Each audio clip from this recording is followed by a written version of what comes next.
This isn't to pass judgment on whether or not people like or don't like pornography. That's an ethical discussion, and it's a moral discussion that has to be decided for each individual by virtue of age, etc.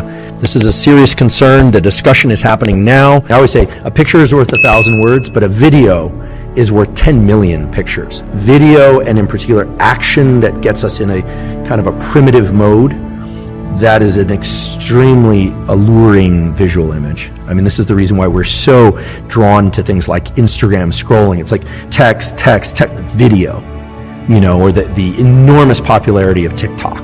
It's video. So yes, indeed, many people are addicted to pornography. And yes, indeed, many people who regularly indulge in pornography experience challenges in real-world romantic interactions. Fear of being discovered and the shame that they have around their obsessions and compulsions. Along the lines of how dopamine and dopamine schedules and our perception of things can shape the way that we experience things as pleasurable or not.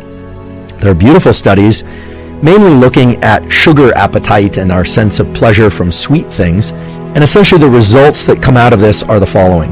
If you ingest something that you like, it tastes good to you, but then you ingest something that's even sweeter or even more savory, and then you go back to the food that you ate previously, well, you don't like it as much.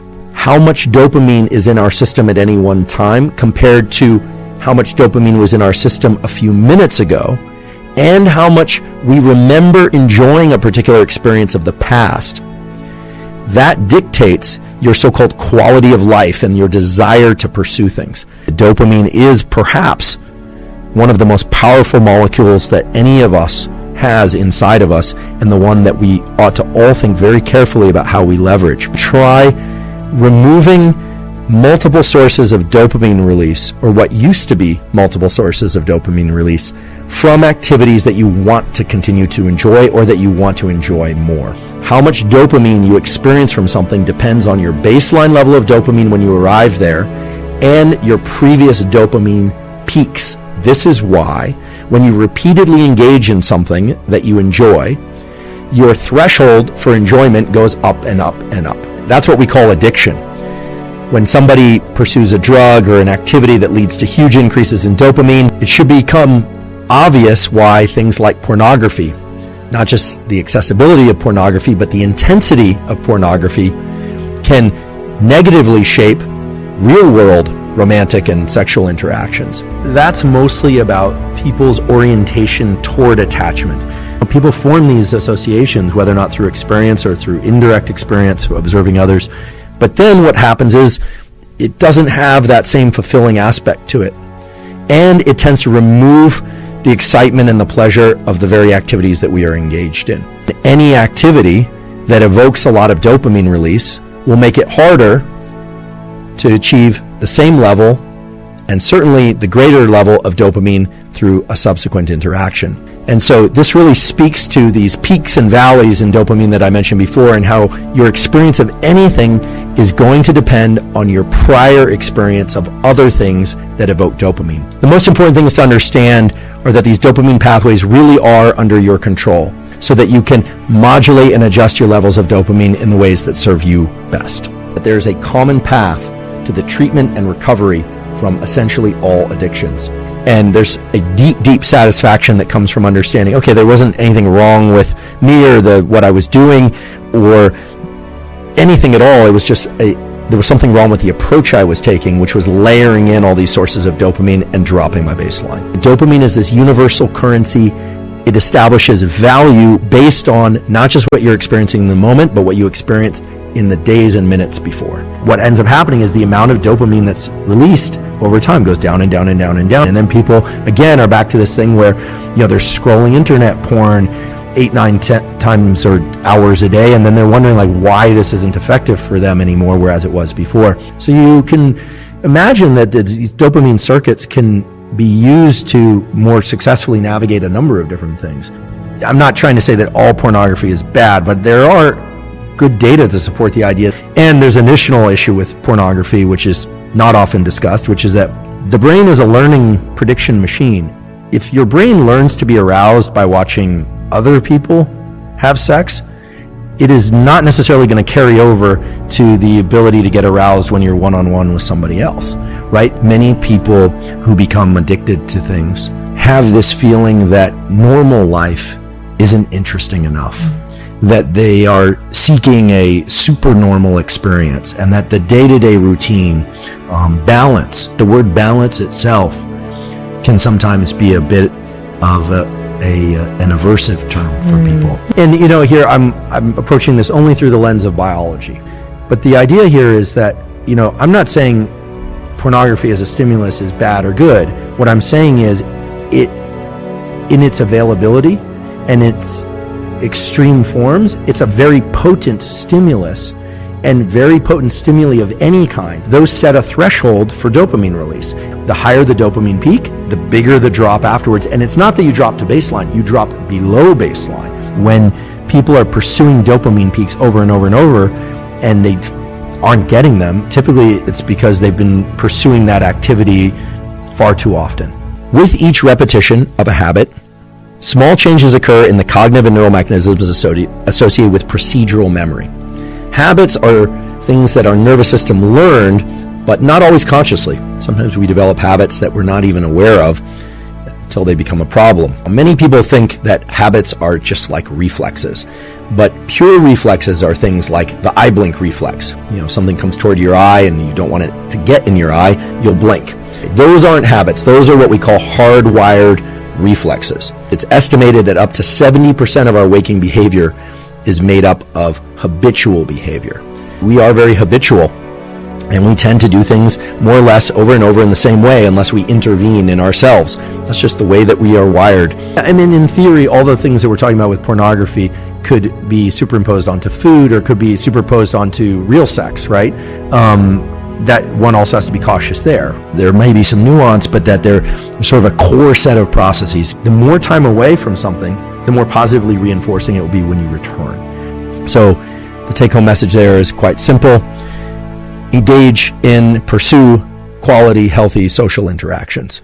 The underlying neurobiological mechanisms you now understand. So I hope both with the mechanisms that you now have in hand, plus some of the tools to tap into the dopaminergic system, that you'll feel that you have more control over your dopamine system.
I feel like I'm losing my mind. Is everybody in the world blind?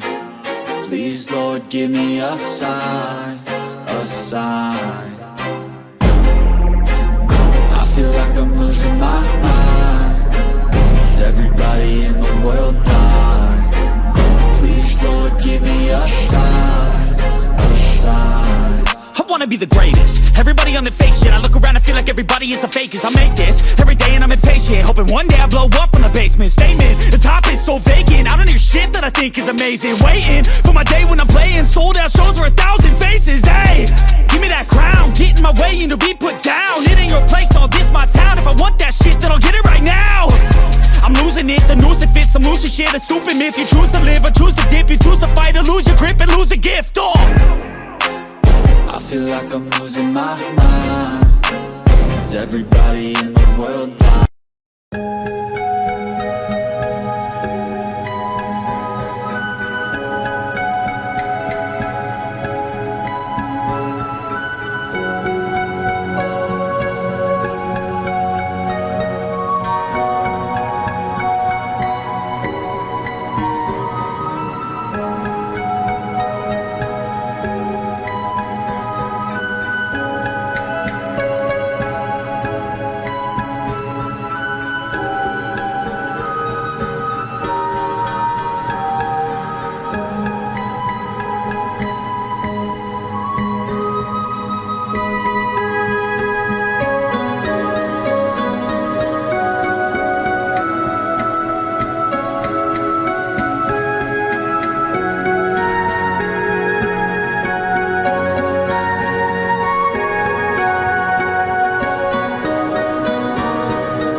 I feel like I'm losing my mind.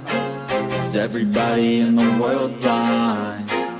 Please, Lord, give me a sign, a sign. I feel like I'm losing my mind. Is everybody in the world blind? Please, Lord, give me a sign, a sign.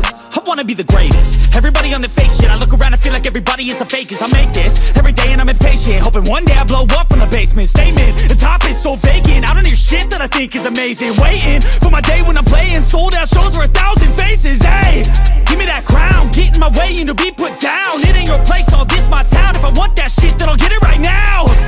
I'm losing it, the noose it fits, some losing shit, a stupid myth. You choose to live or choose to dip, you choose to fight or lose your grip and lose a gift. I feel like I'm losing my mind.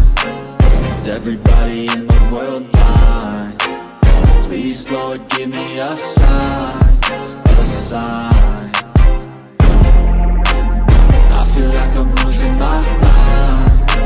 Is everybody in the world blind? Please, Lord, give me a sign, a sign. Yeah. There's no mercy in this world, just hunger-thirsty persons in different versions, each new update, that shit worsens. Why? Pull back the curtain and you'll see the different vermin. We all have different burdens that all seem to cause disturbance. Yo, so do me a favor, don't treat me like a neighbor. Don't need the different flavors of your problems just to savor.